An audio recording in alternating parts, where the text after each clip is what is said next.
Sugeng enjang para putra, sugeng pepanggihan malih ing pasinaunan basa Jawa. Piye kabare cah? Muga sedaya nggih.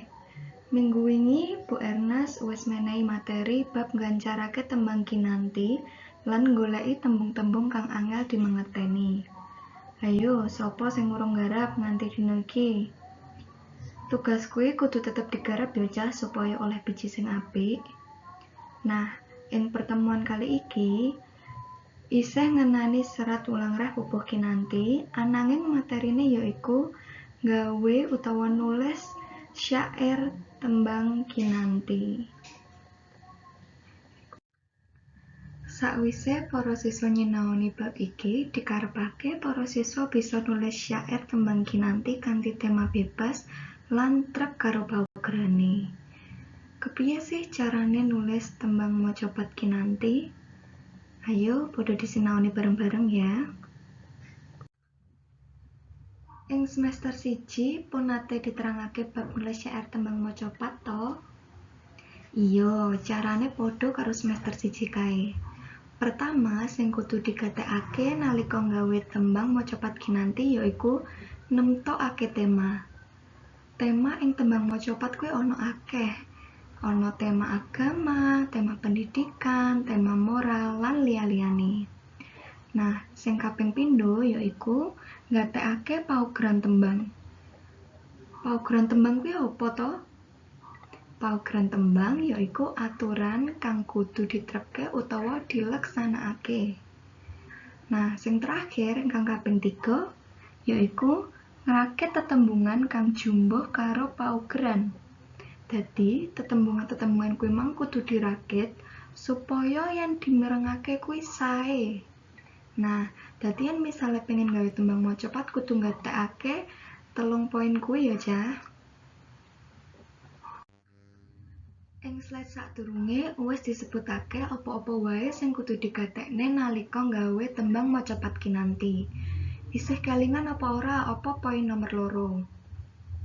Nah, iya nggatekake paugeran tembang macapat kinanti. Paugeran tembang macapat kuwi apa ae to, Cah? Ana pira ayo? Iya, ana 3. Sing pertama yaiku guru gotra. Sing keloro ana guru wilangan, lan sing ketelu ana guru lagu utawa guru swara. Guru gotra kuwi apa to? Guru gotra yaiku cacahing gotra utawa larik saben sapada. Dene guru wilangan yaiku cacahing wanda utawa ing basa Indonesia yaiku suku kata saben sagatra. Lan sing terakhir yaiku guru lagu, yaiku tibaning swara ing pungkasaning gatra. Biasane iki swara vokal, Cah, yaiku swara a i u e o ning bagian akhir baris. Mau wis nyinaoni paugeran tembang macapat. Saiki ayo nyinaoni paugeran tembang kinanti.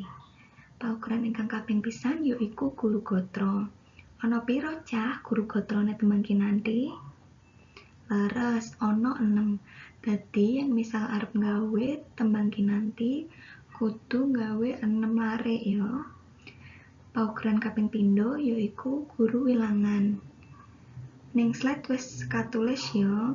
Guru wilangane ternyata padha kabeh Cah mulai saka larik pertama sampai larik ingkang terakhir yaiku ana 8. Paugeran terakhir yaiku guru lagu. Guru lagu gotra kapisan yaiku U. Guru lagu gotra kapindho I. Gotra katelu A. Gotra kepapat I. Gotra kelima A. Gotra terakhir I. Ora krasa wis pungkasan.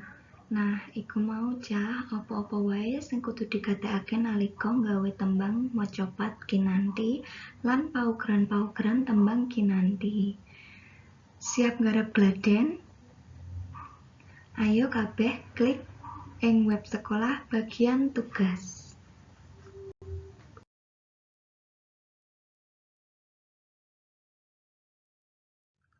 Sugeng makarya lan matur nuwun. Ketemu maneh ing pasinaunan selanjutnya. Sugeng enjang.